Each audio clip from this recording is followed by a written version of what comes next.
Bonjour à tous, aujourd'hui j'ai décidé de faire une vidéo pour parler de différents sujets qui me tiennent à cœur et puis qui me dérangent un peu. Enfin, il y a plein de trucs dans cette société qui me dérangent, que je trouve pas forcément normal en 2020 en fait. Et du coup j'ai décidé de faire une vidéo pour en parler parce que je suis quelqu'un qui je réfléchis pas spécialement beaucoup. Je vais pas dire que je suis bête non plus, mais je passe pas ma vie à réfléchir à des sujets, etc. comme ça. C'est juste, j'ai des constats que je fais en fait régulièrement. Et puis, bah, constat, bah, ça s'accumule. Et puis, je me suis dit, bah, pourquoi pas en parler, quoi. Pourquoi pas faire une vidéo de tout ce que je constate et qui ne va pas à l'heure actuelle dans cette société, qui ne va pas en France en plus, qui plus est, il n'y a pas que la question de société française, il y a aussi la question mondiale entre guillemets du fait qu'il y a plein de pays dans lesquels bah ça va pas non plus. Euh, voilà, donc je vais pas m'étaler sur les sujets, mais je vais essayer de parler plus de la France parce que bon bah je suis née en France, je vis en France quand même. Donc du coup, ce que je constate quand même, bah, les trucs qui vont pas, c'est en France, mais c'est aussi à l'échelle mondiale. Mais bon, je vais commencer par la France. Au niveau de l'éducation nationale, euh, c'est un gros problème qu'on a à l'heure actuelle. C'est-à-dire que moi, je suis encore partie, j'ai 24 ans, je suis encore partie de la génération qui sait à peu près écrire correctement, lire correctement et compter correctement. Euh, et pourtant, j'avais des grosses difficultés en maths. Hein, voilà. J'étais pas très forte en français, j'étais un peu dyslexique. Bon, je pense comme beaucoup d'enfants à cet âge-là. Après, des fois, ça s'améliore. Je pense pas que j'étais une vraie dyslexique. En bref, c'est pas la question. Euh, mais, euh, mais en fait, c'est un parallèle que je vais faire. C'est juste mon constat et mon idée, ma théorie. Je pars du principe qu'aujourd'hui, les écarts se creusent énormément dans les familles, au niveau de l'éducation. Et c'est pas à l'éducation nationale de faire l'éducation de base d'un enfant.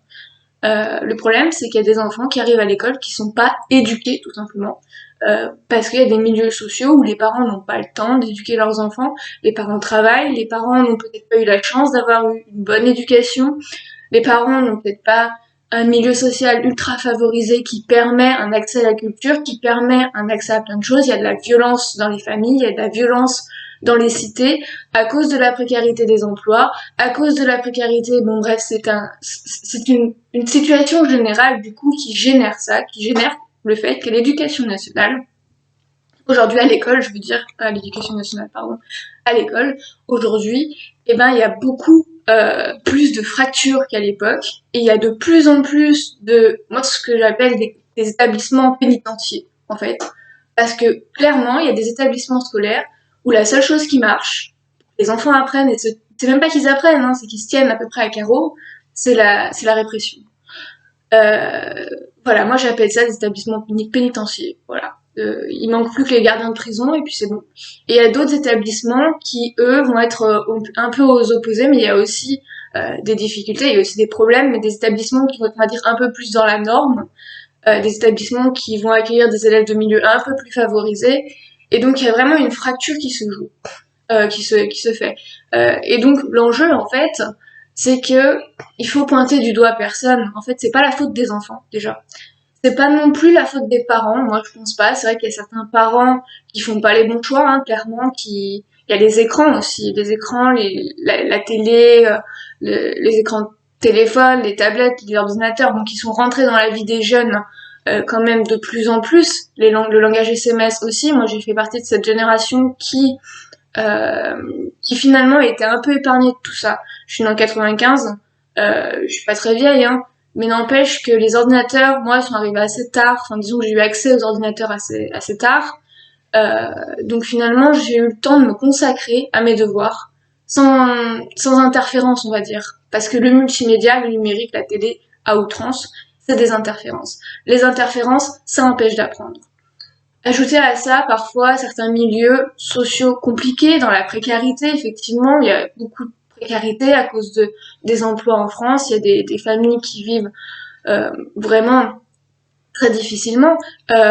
Et donc forcément, les soucis principaux à la maison, c'est plus des questions d'argent, c'est plus des questions de qu'est-ce qu'on va manger le soir, qu'est-ce qu'on va manger, etc., comment on va payer le loyer. Et les enfants grandissent aussi dans ce milieu-là. Et pour, je pense, se cacher un peu de tout ça, pour ne pas y faire face, parce qu'en même temps, un enfant n'a pas à y faire face, pour ne pas faire face à cette violence que ça génère aussi, les parents facilitent, on va dire, enfin facilitent, cachent un peu tous ces problèmes derrière les écrans et mettent les enfants très jeunes et très tôt derrière les écrans.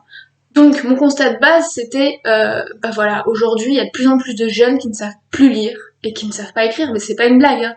Ils arrivent au collège, au lycée parfois même, et même à la fac, il y a des enseignants de fac qui disent mais nos étudiants ne savent plus écrire sans faire de fautes. Il y a des fautes ahurissantes que des étudiants de faculté, études supérieures font. Euh, les jeunes ne savent plus compter aussi. Donc, effectivement, des étudiants à la fac qui arrivent, moi il y en avait quelques-uns quand j'étais à la fac qui avaient des difficultés. Ceux qui ont des difficultés, je comprends, parce que des difficultés avérées, qui ont été diagnostiquées, etc. Bon, ça c'est différent, c'est pas un manque de volonté, c'est pas un défaut d'apprentissage, c'est pas la faute des élèves, c'est pas la faute des profs non plus. Ça c'est différent pour moi. Mais quand même, voilà, moi je trouve ça ahurissant qu'aujourd'hui, bah voilà, par exemple, je sais pas, aujourd'hui au collège, le niveau d'anglais, on prend l'anglais de 5e, 4e, 3e, dans certains collèges, c'est toujours hello, what's your name, my name is, ils apprennent les couleurs, ils apprennent les chiffres, ils apprennent les nombres, euh, voilà, et en français, bah, ils font des études de texte, mais il y a des jeunes qui savent pas lire au collège, qui ne savent pas lire correctement. Comment le programme de l'éducation nationale peut-il tenir dans ces conditions-là? Est-ce qu'il faut changer le programme en s'adaptant à ce niveau français, en français, à ce niveau français et en français et dans d'autres matières qui régressent de plus en plus? Je crois pas que ce soit la solution. Je pense pas qu'il faille retarder le programme. Je pense pas qu'il faille s'adapter, enfin, si, en fait, il faut s'adapter, mais d'une certaine façon. Et j'ai pas les réponses. J'ai pas les réponses, clairement. Moi, je suis juste là pour poser un constat. J'ai des propositions, c'est tout. Voilà. Et moi, par exemple, ce que je propose, c'est très con, c'est très simple, et ça ferait rager certaines personnes, certains parents qui diraient, oui, mais nos enfants, ils ont déjà beaucoup d'heures de cours, etc. En rajouter, c'est stupide. Moi, ce que je propose, c'est de rajouter des heures, mais pas des heures de travail acharné, des heures d'apprentissage réel, des heures réservées au dialogue. C'est-à-dire que l'éducation en France, l'éducation scolaire en France, euh, ouvre pas assez la porte au débat, et en même temps, euh, je comprends, dans certains établissements, on ne peut pas laisser la place au débat. C'est-à-dire que s'il y a un débat, les élèves se lèvent, le prof part, et puis voilà, c'est la fin de la classe, quoi. C'est de la violence, c'est des insultes, c'est vraiment compliqué. Il y a des classes, c'est vraiment compliqué. Donc c'est vrai que maintenant, de plus en plus, il faut intéresser les élèves. Ça, c'est un phénomène nouveau qui n'avait pas, même à mon époque, on va dire, parce que, et puis il y a quand même pas mal d'années en arrière, en fait, l'école, il y a quelques années en arrière, c'était très strict, trop strict peut-être. Mais aujourd'hui, c'est trop laxiste. Et au fil du temps, c'est devenu trop laxiste. Parce qu'on a donné la parole aux élèves de plus en plus, on a essayé d'être laxiste. Et du coup, le problème aujourd'hui, c'est que ça a été tellement laxiste. Et en plus, les jeunes d'aujourd'hui, ils ont accès à Internet, ils ont accès à tout ça. Ça les rend pas, on va dire, respectueux. Ça peut pas les rendre respectueux, ça les rend pas forcément intéressés aussi, parce que de toute façon, en 2 clics, ils ont ce qu'ils veulent et ce qui les intéresse sur YouTube. Donc du coup, pour les intéresser en cours, c'est de plus en plus compliqué parce qu'on vit maintenant dans une société de loisirs, de plaisir, en tout cas pour les jeunes, qui n'apprennent que si c'est ludique, que si ça les intéresse. Donc pour intéresser les jeunes, aujourd'hui, moi je pense que les débats c'est bien, mais des débats autour de sujets qui seraient... j'ai pas d'idées comme ça. Les idées que j'avais, je vais les dire clairement. Moi je pense, et je trouve ahurissant que l'écologie soit toujours pas une matière à part entière dans le programme de l'éducation nationale. Je dis pas qu'il faut que ce soit une matière qu'on suive d'année en année, mais je sais pas, 1 an sur 2 par exemple, ou 1 an sur 3, il pourrait y avoir une matière obligatoire, et ça pourrait être l'écologie. Parce qu'on parle de transition écologique depuis je ne sais pas combien d'années quand même. Euh, on en parle, les enseignants ont pris conscience de ça, clairement. Le problème, c'est pas les enseignants. Il faut arrêter de blâmer tout le temps les enseignants. Le problème, c'est pas eux. Le problème, c'est pas non plus les élèves, mais le problème, c'est peut-être l'approche, tout simplement. Les enseignants, c'est pas des profs d'écologie non plus. Il faudrait vraiment des personnes spécialisées dans l'écologie qui interviennent dès la primaire, collège, lycée, etc., pour parler d'écologie. Un maître d'école, une maîtresse d'école va évidemment s'intéresser au sujet. Qu'est-ce qu'on faisait à l'époque? Moi, qu'est-ce que j'ai fait d'un point de vue écologique? C'était pas écolo, hein, c'était plus la démarche citoyenne d'aller ramasser les papiers dans la cour. Bon, je suis pas contre, je suis pas pour non plus. Moi, je trouve que c'est aberrant que ça existe, mais bon, c'est une démarche citoyenne parce que c'est vrai que ça recadre un peu certains enfants, certains jeunes aussi. Hein, de toute façon, au collège, au lycée, les papiers dans la cour, ils rigoleraient hein, si on leur demandait de faire ça. Euh, je trouve pas que c'est très très très intéressant. Après, l'écologie a été injectée par les enseignants, effectivement, parce que c'est au programme de l'éducation nationale.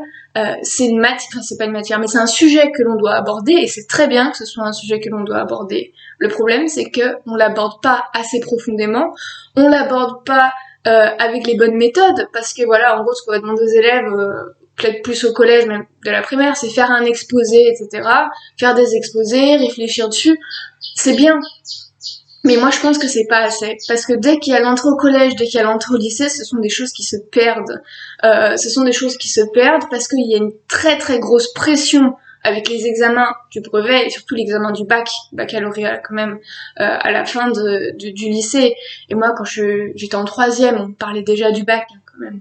Le bac, c'est vraiment l'enjeu de la scolarité. C'est le seul enjeu. Les bacs pro, voilà, les BP, les brevets professionnels, enfin, l'enjeu c'est de sortir diplômé. Ça, je le comprends parfaitement. Clairement, je comprends. De toute façon, on a besoin de diplômes dans cette société. Après, la question c'est qu'est-ce qu'on fait une fois qu'on a son diplôme? Est-ce qu'on trouve du boulot? Ça, c'est un autre débat. Mais bon, on va laisser les jeunes croire, on va laisser les jeunes espérer pour l'instant. S'il leur reste encore un peu d'espoir, c'est bien. Euh, voilà, l'écologie, ça devrait faire partie du programme de l'éducationnel en tant que matière à part entière. C'est-à-dire avoir des examens, avoir une matière tout simplement qui s'appelle écologie ou protection de l'environnement. Enfin, protection de l'environnement, ça va dedans. Mais une matière où on pourrait parler de ça. Il s'agit quoi? Il s'agit de parler du tri, effectivement, des gestes basiques, effectivement, mais aussi des innovations technologiques, des innovations technologiques qui, comment dire, des coûts de production, par exemple, de certains produits dits écologiques, de permettre à ces jeunes de se faire une idée sur l'écologie, parce que sur l'écologie, il y a plein de choses à dire. Il y a des choses qu'on prône écolo qui ne sont pas en termes de, comment dire, en termes de dégâts au niveau de la planète. Enfin voilà, pour une innovation pardon, technologique, on va faire beaucoup plus de dégâts en fait à côté.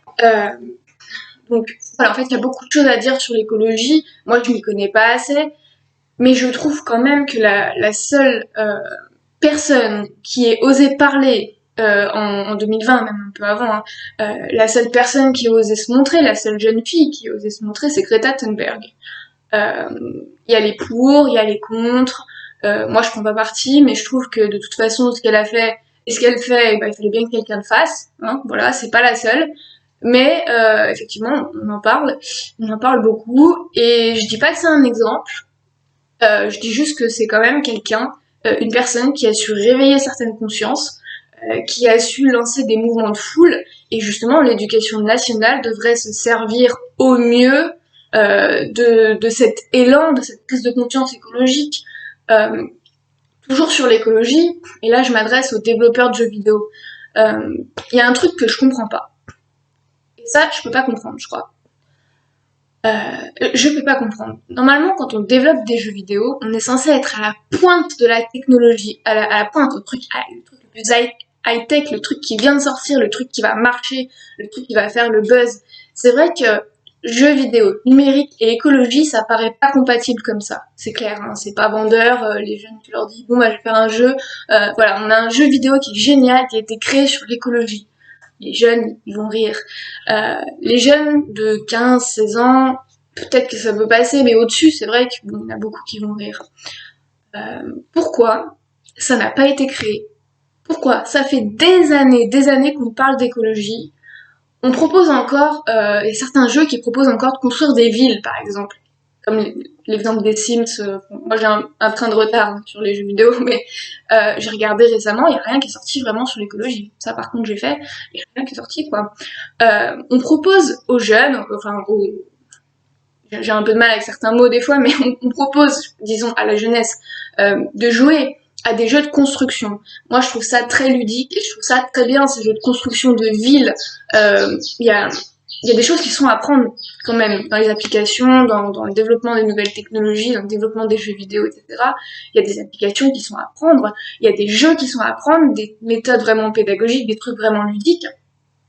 Et donc le fait, je prends Minecraft, c'est juste un exemple, mais je trouve que c'est bien fait, le fait de pouvoir sur certains jeux construire sa propre ville, pour moi, je trouve ça génial. Je trouve ça génial. D'ailleurs, j'y joue, clairement. Dire à quel point je trouve ça génial. Et c'est en y jouant que je me suis rendu compte que, en fait, ça parle pas d'écologie, ça parle de construction, ça parle d'habitants, de population, de surpopulation. Plus t'as d'habitants, plus t'as des récompenses dans le jeu. Et encore une fois, on se rend compte qu'à travers un seul jeu, finalement, moi c'est le seul que j'ai testé vraiment là-dessus, mais c'est le même principe un peu pour tous les jeux de construction, on valorise dans ces jeux-là les mauvaises choses.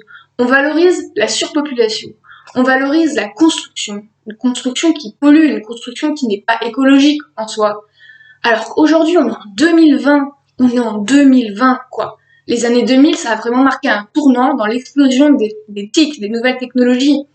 Euh, je comprends pas pourquoi, en 2020, à l'heure de l'imprimante 3D, à l'heure de toutes ces nouvelles innovations technologiques, cette science, elle devrait être accessible sous forme de jeu aux jeunes qui prennent conscience qu'il n'y a pas que des jeux de guerre, il n'y a pas que des jeux débiles, excusez-moi, je veux citer aucun jeu, mais Candy Crush par exemple, je trouve ça d'une débilité, d'une stupidité profonde. Euh, voilà. Après, évidemment, on a tous besoin aussi d'espace ludique. C'est vrai que Candy Crush, ça demande pas beaucoup de réfléchir, hein, voilà. Ça permet aussi de faire un break, parce que le plus gros problème de notre société aujourd'hui, c'est qu'on n'arrive pas à faire de break. Dans notre cerveau, on n'arrive pas à faire de break. Donc on se pose sur un écran, on reste ébahi devant notre écran, aliéné devant notre écran pendant un petit moment, en train de faire la même chose, et puis voilà, ça nous soulage, parce que du coup, on pense à rien, on fait des tâches répétitives, on répète des trucs. Effectivement, ça soulage, mais c'est peut-être pas la meilleure façon de préserver l'intelligence humaine, hein. En tout cas, c'est juste mon point de vue. Enfin bref, je m'égare. Mais là, ce que je disais, je m'adresse vraiment aux constructeurs de jeux vidéo, d'applications, etc.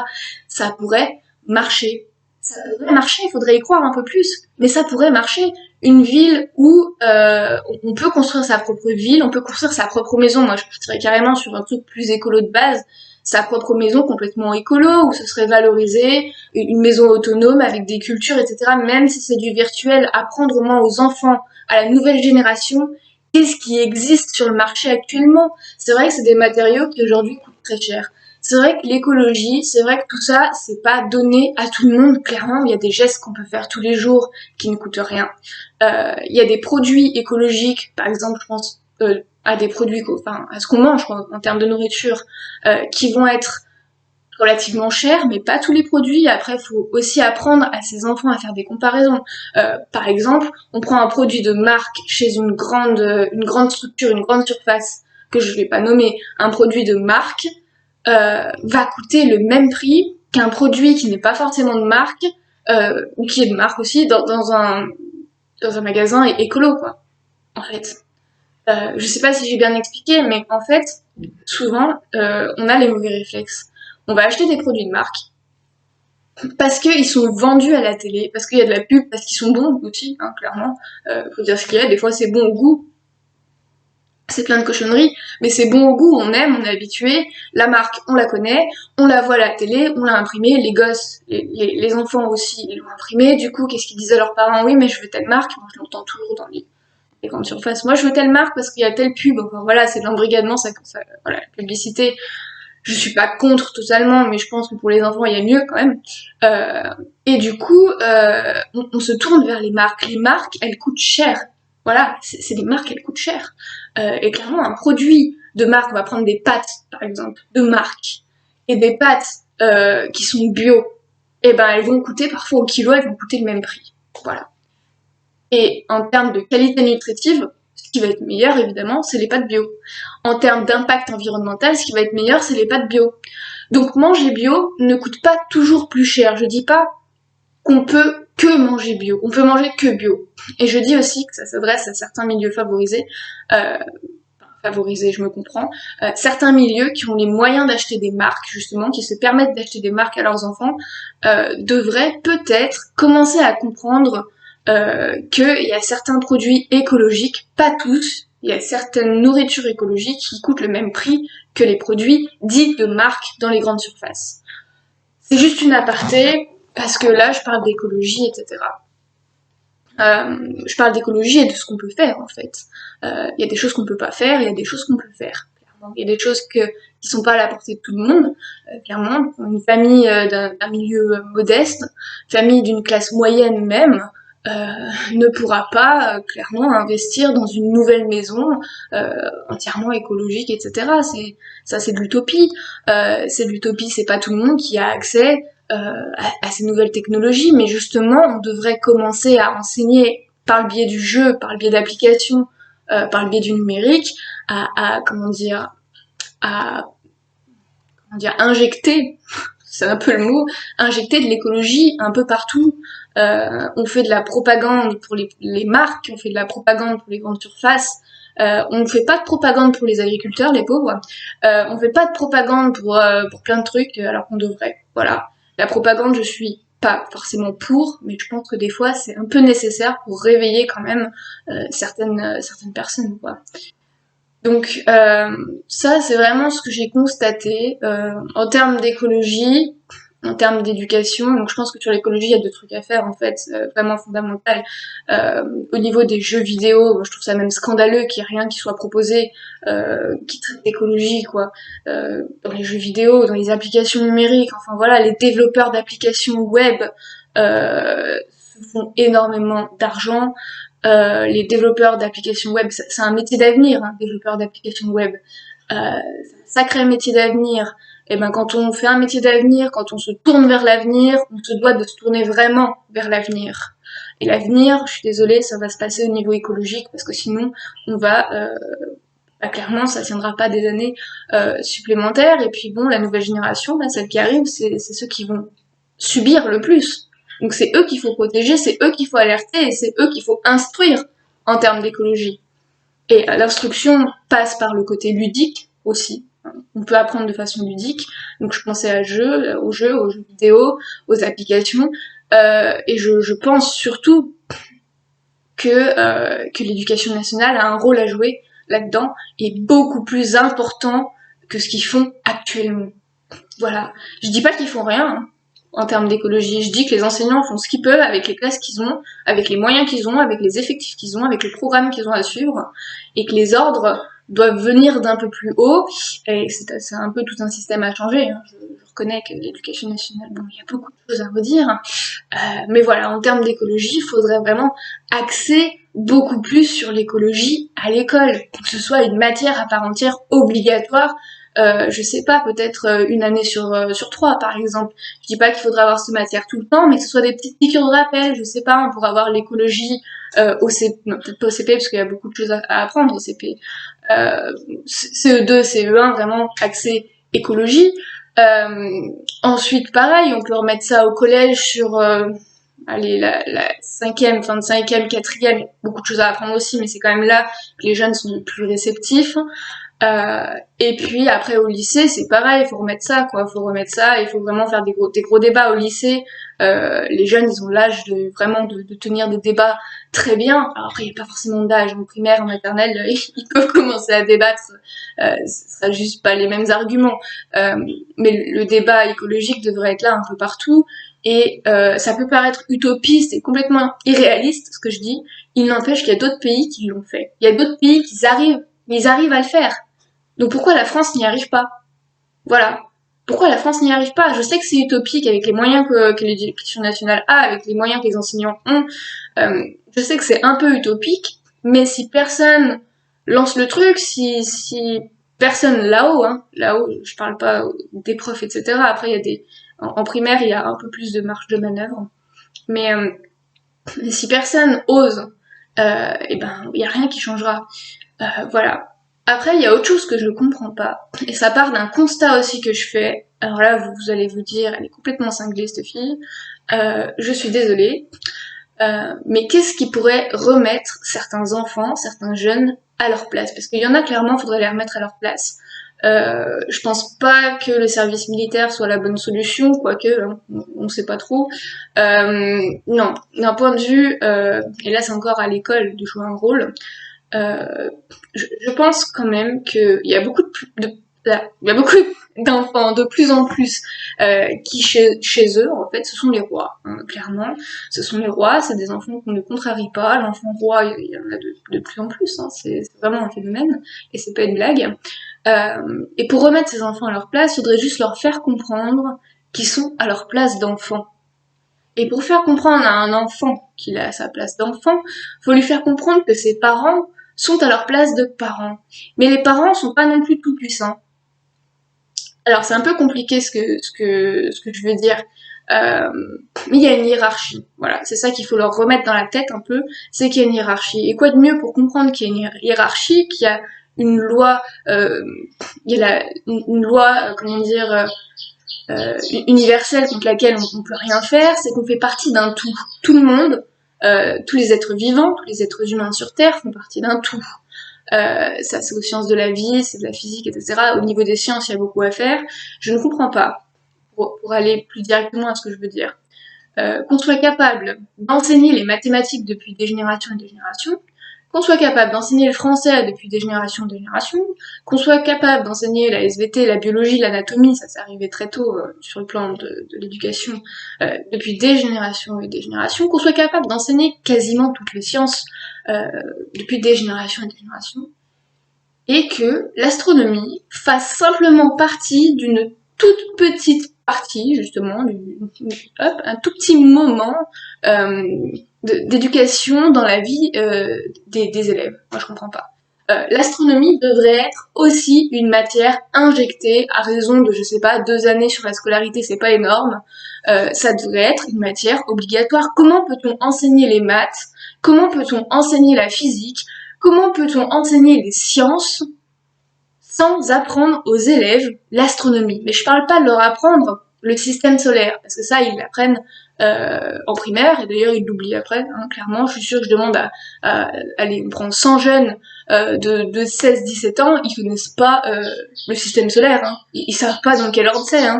Voilà, c'est-à-dire qu'on se demande où passent les connaissances, hein, des fois. Voilà, parce que ça les intéresse pas. Le problème, c'est qu'il faudrait arriver à les intéresser. Pour les intéresser, parce que l'astronomie, c'est passionnant, il faudrait, je pense, déjà, pour arriver à avoir des meilleurs résultats dans les autres matières, à savoir physique, chimie, c'est un peu rébarbatif, hein, physique, chimie, c'est passionnant aussi, mais c'est un peu rébarbatif. Mathématiques, il y a rien de plus rébarbatif que les maths, clairement. Soit t'es matheux, soit tu l'es pas, soit t'es matheuse, soit tu l'es pas, ça j'en suis convaincue, soit t'as le cerveau fait pour, et ça va aller, soit tu vas travailler toute ta scolarité pour essayer de te maintenir à peu près à niveau en maths, et essayer de comprendre à peu près ce que dit le prof, et essayer d'être à peu près au niveau des autres élèves. Enfin voilà, quoi. Les maths, c'est vraiment... mais si on commençait par... je sais pas, juste un exemple, mais à l'époque, il y a quelques années en arrière, quelques siècles en arrière quand même, on enseignait, ceux qui avaient la chance de recevoir un enseignement, ils apprenaient l'astronomie, ils apprenaient l'anatomie, ils apprenaient les maths, la physique, et ça faisait partie d'un tout qu'ils appelaient science. Aujourd'hui, on a tout fragmenté en matière. Je suis pas contre, je pense que c'est bien aussi hein, d'avoir des matières distinctes justement pour pas perdre les élèves, mais on peut pas enseigner certaines sciences comme les maths, c'est une science quand même qui est assez, qui est très, il y a rien de plus exact que les maths, etc. Sans parler d'astronomie. Pourquoi? Parce que l'astronomie, c'est aussi faire comprendre aux jeunes les lois de l'univers. Ça veut dire quoi? Ça veut tout simplement dire, il y a la Terre, il y a notre système solaire, il y a notre galaxie, il y a d'autres galaxies et il y a un univers. Dans ce tout, dans cet ensemble-là, dans cet espace-là, finalement, qu'est-ce qu'on est, nous? On est des fourmis. Des fourmis, clairement. Moi, je suis une fourmi. Vous êtes tous des fourmis. dans l'univers, dans l'immensité de cet univers, on est tous des fourmis. Et ça, les jeunes, il faudrait leur apprendre assez tôt sous cet angle-là pour qu'ils comprennent que finalement, déjà, ils apprendraient à mieux respecter les autres fourmis, hein, je me comprends. Ils apprendraient à mieux respecter l'environnement, ils auraient envie peut-être de protéger cet environnement, envie de s'y intéresser. L'école n'intéresse pas à l'heure actuelle les jeunes parce qu'on rentre pas toujours dans le fond des choses, et ça je crois que ça a toujours été malheureusement. Je discutais avec plusieurs personnes qui sont plus âgées que moi, bien plus âgées, qui sont de l'autre génération, ils me disent c'est vrai que l'école, on y allait parce que c'était obligatoire, on savait se tenir parce que c'était strict, on écoutait, on apprenait nos leçons, on était très sérieux. Par contre, c'est vrai que c'est instructif. L'école a un but quand même instructif. Mais l'école devrait être intéressante aussi. Et moi, je crois que le problème actuel, c'est que l'école n'intéresse pas. L'école n'intéresse pas parce qu'évidemment, c'est obligatoire. Donc, voilà. Et heureusement que c'est obligatoire. Euh, je remettrai jamais ça en question. Mais comment dire, parce que c'est obligatoire, les jeunes se sentent contraints d'y aller. Et du coup, ils y vont pas avec le sourire, clairement. Hein.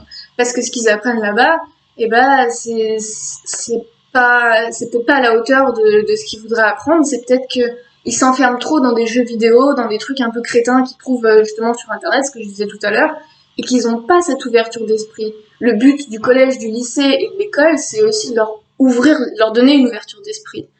Cette ouverture d'esprit-là, moi je l'ai eu très jeune, et du coup je me suis ennuyée, hein, clairement, autant dire, toute ma scolarité. Après, je suis juste un exemple, et je dis pas que j'ai la science infuse ou quoi que ce soit, je dis juste que moi, quand je suis arrivée à la fac, j'ai écouté mes cours, et je me suis dit, waouh, ça y est, on m'apprend quelque chose qui m'intéresse. Ça y est, enfin, waouh, enfin, j'ai dû attendre je sais pas combien d'années, je suis arrivée à la fac et enfin un truc intéressant. Évidemment, parce que j'ai pu choisir aussi quelque chose qui m'intéressait.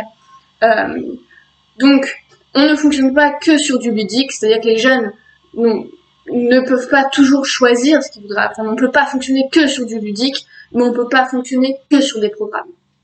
Ça, c'est clairement un constat. Et donc les enseignants, ils ont beaucoup de mal à trouver le juste milieu. Et je les critique pas encore une fois parce que je sais combien c'est compliqué.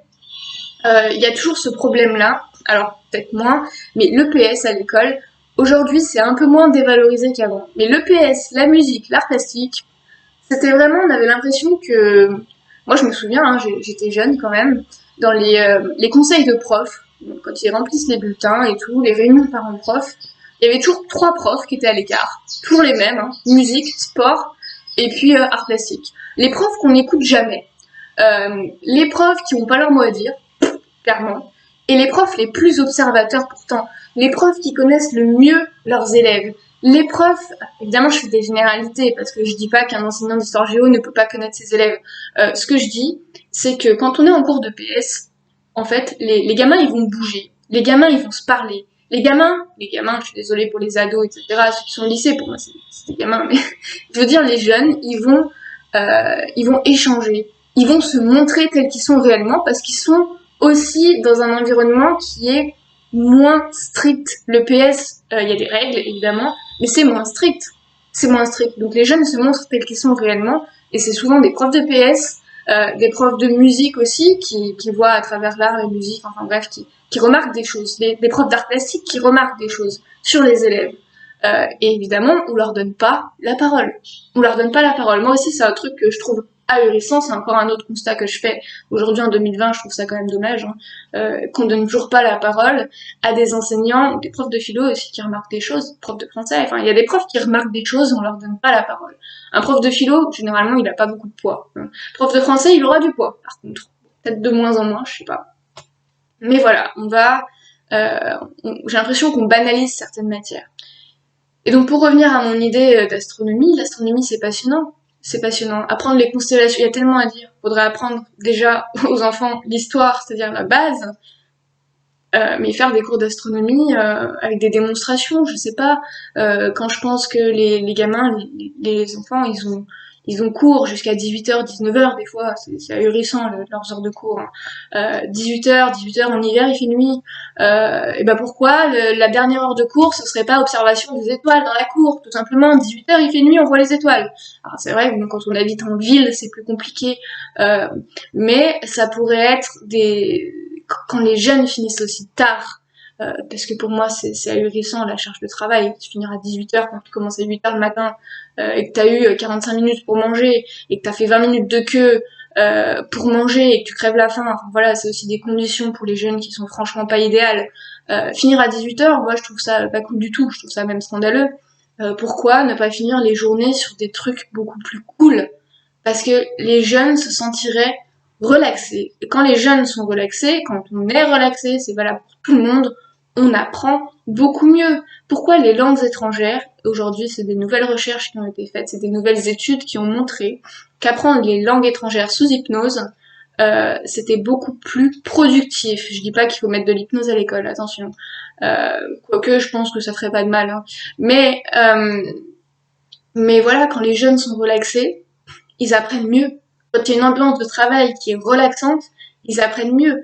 La sophrologie, la relaxation, ça devrait faire partie des choses proposées obligatoirement à l'école. Je dis pas qu'il faut qu'ils y aillent en tant que matière obligatoire. Je dis juste que, par exemple, on a de l'EPS à l'école. Voilà, c'est obligatoire. Pourquoi il n'y aurait pas un cycle yoga? Moi, c'est un truc que je comprends pas, ça. Pourquoi il n'y a pas un cycle yoga? On fait bien de l'acrosport. Voilà, le yoga, c'est pas un sport. Bah, je sais pas si c'est pas un sport. C'est une bonne question. Le yoga, on devrait mettre le yoga obligatoire à l'école. Ça devrait être obligatoire dans le programme de l'éducation nationale, dans le programme de l'enseignement sportif à l'école. Ça devrait être obligatoire le yoga. On devrait obliger ce genre de choses. Pourquoi? Bah parce que ça relaxe et quand t'as des jeunes qui sont... Il y a aussi beaucoup de problèmes de drogue chez les jeunes, de cannabis, d'alcool très très tôt.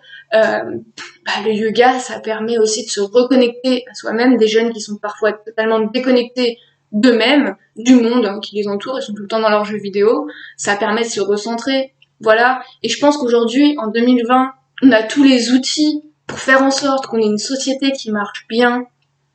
Et pourquoi la société ne marche pas? Pourquoi l'école est un fardeau pour les 3/4 des jeunes? Il y a de plus en plus de phobies scolaires.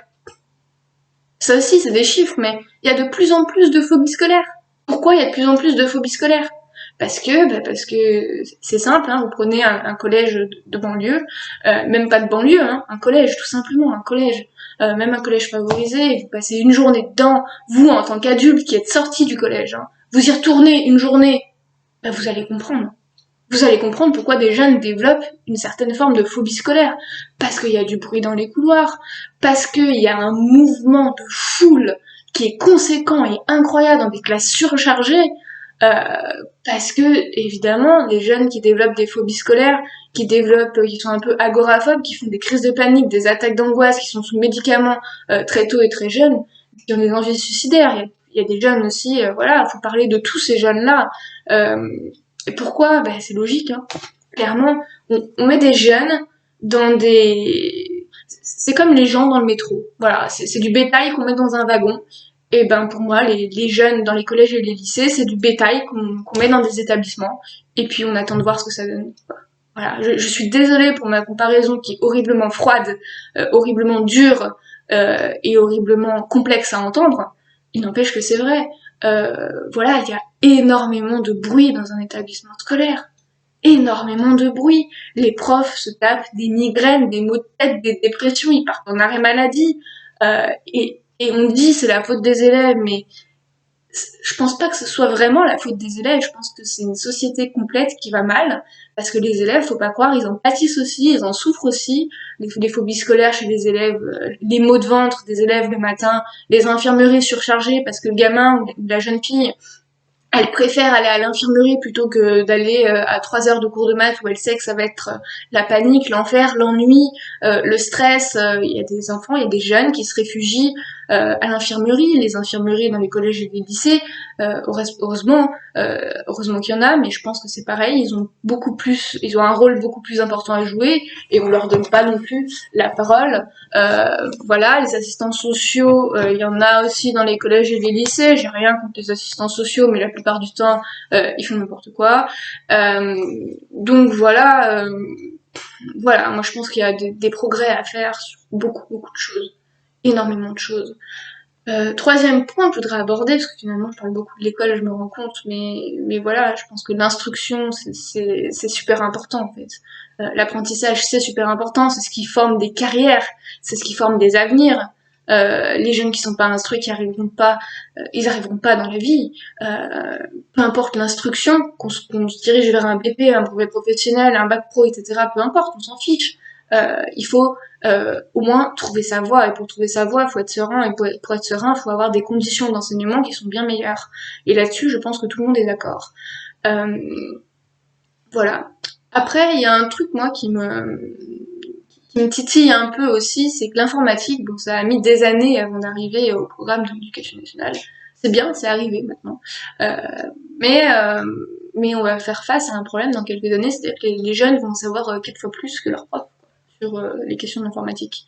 Parce que les jeunes ont tout le temps des outils informatiques dans les mains.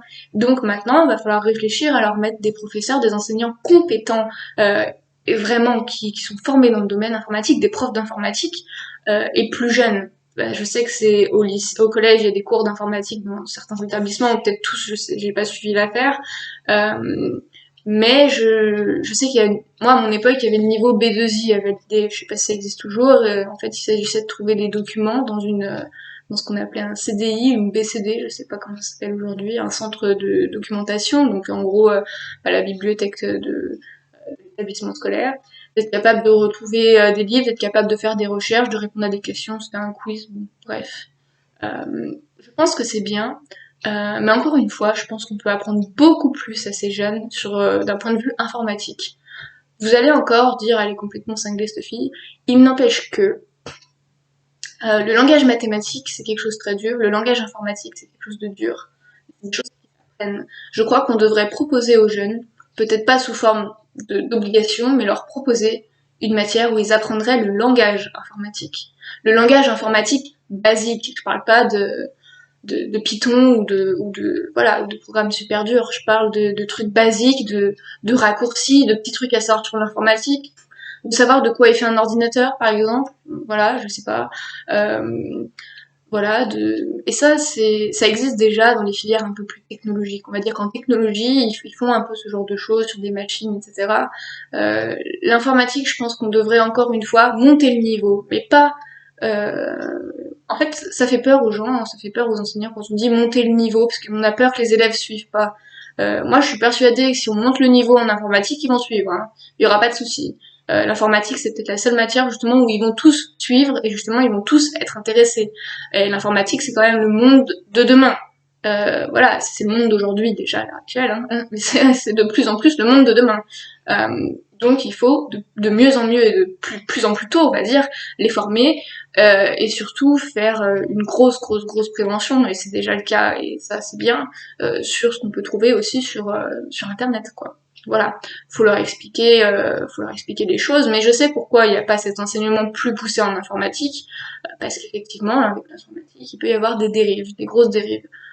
Voilà, mais en même temps, si on n'en parle pas aux jeunes, ces dérives-là, ils n'ont pas toujours conscience, ils se font avoir. Le cyberharcèlement, ça existe. Moi, je pense que l'informatique pourrait être beaucoup mieux enseignée à l'école, juste aussi pour prévenir ces questions-là, ces problématiques-là plutôt de cyberharcèlement. En 2 ou 3 clics, il y a des façons de bloquer quelques manipulations, il y a des façons de bloquer des commentaires. Il y a des paramètres qui permettent sur certains sites de bloquer des commentaires. Il y a des façons de protéger son image, de protéger ses comptes, ses comptes Instagram, ses comptes, ses réseaux sociaux, etc. Les jeunes ne savent pas se protéger, ils se mettent à nu devant toute une société. Ils se mettent à nu devant tout le monde. Snapchat, par exemple, pour pas le nommer, ils se mettent à nu, clairement. Snapchat, je crois qu'il n'y a pas pire sur le monde aujourd'hui, sur le marché du réseau social, il n'y a pas pire que Snapchat. Parce que Snapchat, c'est une photo instantanée qui va disparaître au bout de tant de secondes. Voilà, donc on peut photographier tout ce qu'on veut, on peut envoyer tout ce qu'on veut, on peut faire des captures d'écran en plus maintenant et envoyer ces captures d'écran à n'importe qui, on peut ridiculiser tout le monde, c'est le cyberharcèlement, et le cyberharcèlement est banalisé. Voilà, et si je tiens à en parler aujourd'hui, c'est parce que moi-même, j'ai été emmerdée, clairement. Alors j'ai été emmerdée, pas comme certains jeunes, comme ce que je peux lire, certains témoignages, j'ai été emmerdée, voilà, excusez-moi pour le terme très très cru, pour le mot très cru, j'ai été emmerdée, voilà, c'était de l'emmerdement gratuit, donc j'avais quoi, j'étais majeure et vaccinée moi, c'était en 2015, et en fait sur mon compte Facebook, à chaque fois que je postais un message, je recevais des commentaires de personnes anonymes que je ne connaissais pas. Je pense que c'était des hackers, hein, des pirates informatiques, ou quelqu'un qui avait une dent contre moi, je sais pas, qui dévalorisait tout ce que je disais, qui vraiment me disait que j'étais moche, que j'étais grosse. En plus, je suis ni moche ni grosse, je suis désolée. Euh, voilà, donc je crois que le cyberharcèlement peut toucher tout le monde, déjà premièrement. Et apprendre aux jeunes à se défendre, c'est pas à la police, même si c'est aussi leur rôle. C'est pas à la police d'aller faire des interventions dans les écoles pour parler de cyberharcèlement. Évidemment, ce sont les mieux placés pour en parler. Je suis complètement d'accord, je suis entièrement d'accord, et je sais qu'ils le font, et je valorise ça, vraiment, c'est très bien ce qu'ils font. Par contre, ils peuvent pas faire ça tout seuls. Parce qu'une intervention, une seule policière dans un parcours d'enfants classique, une intervention ou deux de la police, etc. Parce que la police intervient dans les classes, c'est très bien, pour expliquer les métiers, pour expliquer les risques, les dangers des drogues, de la conduite. Je sais plus ce qu'ils font exactement, ils ont un rôle de prévention, et c'est très bien ce qu'ils font. Encore une fois, je pense qu'ils ne doivent pas être seuls dans cette démarche. Parce que finalement, qu'est-ce que se dit l'État? L'État se dit on va envoyer la police, c'est les mieux placés pour en parler. Le problème, c'est qu'une fois que la police est partie, eh ben voilà, les jeunes ils vont s'en souvenir. Une fois, deux fois, un an ou deux. Et il y a certains jeunes que ça va marquer, ils vont vraiment s'en rappeler. Moi, je me souviens de chaque intervention policière qu'il y a eu. Ça m'a marqué parce que je faisais partie de ces jeunes à l'écoute, je faisais partie de ces jeunes assez sensibles qui écoutaient tout simplement ce qu'on me disait. Moi, c'était de la prévention, ça m'intéressait. Il y a des jeunes qui vont oublier. Voilà, il y a des jeunes qui vont oublier parce que les jeunes, c'est le principe d'apprentissage et de rabâchage, ça tous les profs et tous les enseignants savent. Pour leur apprendre quelque chose, il faut répéter 500 milliards de fois la même chose. Voilà. Les jeunes ne sont pas attentifs.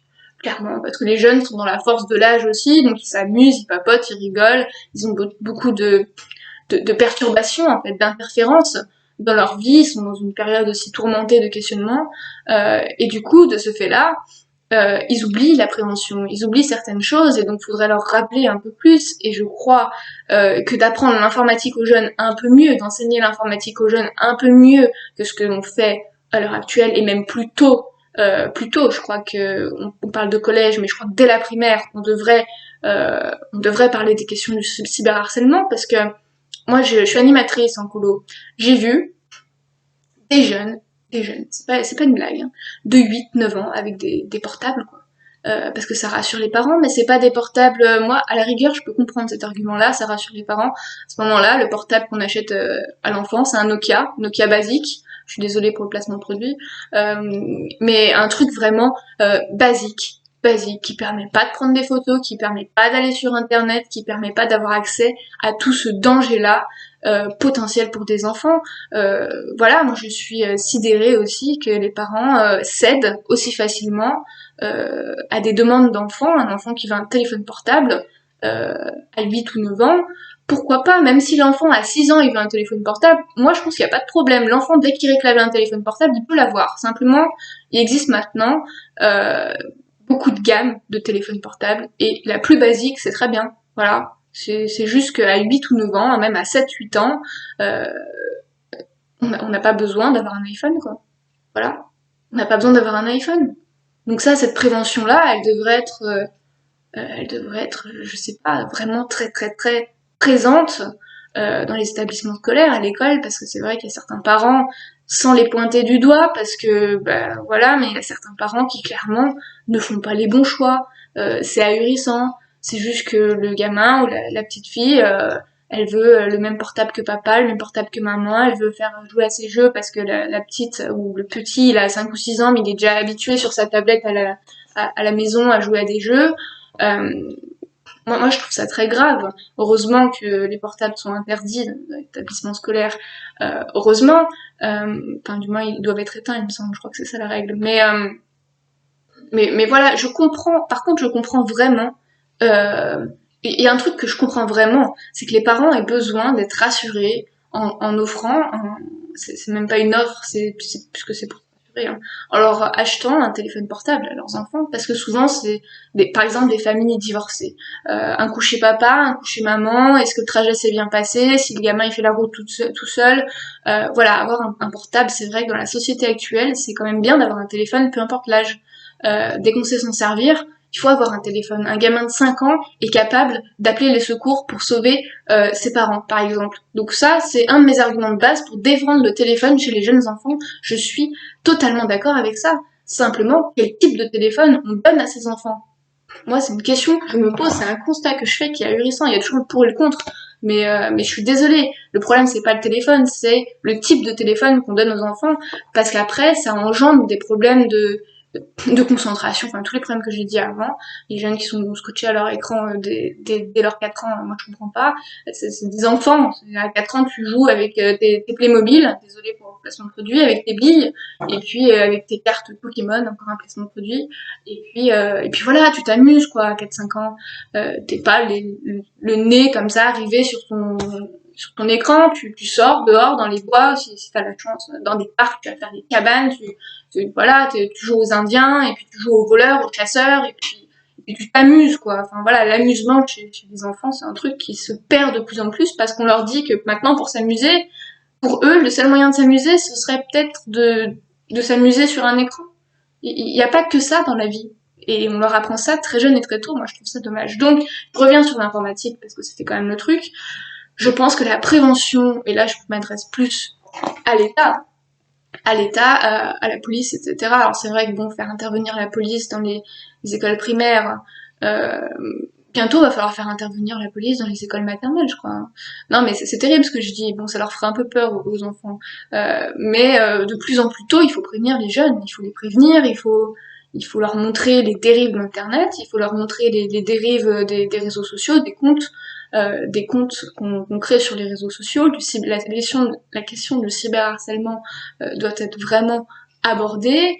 Et je crois que effectivement la police est très bien placée pour savoir quel type de dérive, parce que le cyberharcèlement c'est déjà grave, mais il peut y avoir bien pire que le cyberharcèlement, juste avec des photos, juste avec le repérage. Un individu qui est mal intentionné, qui repère un enfant sur un réseau social, à votre avis, il va faire quoi?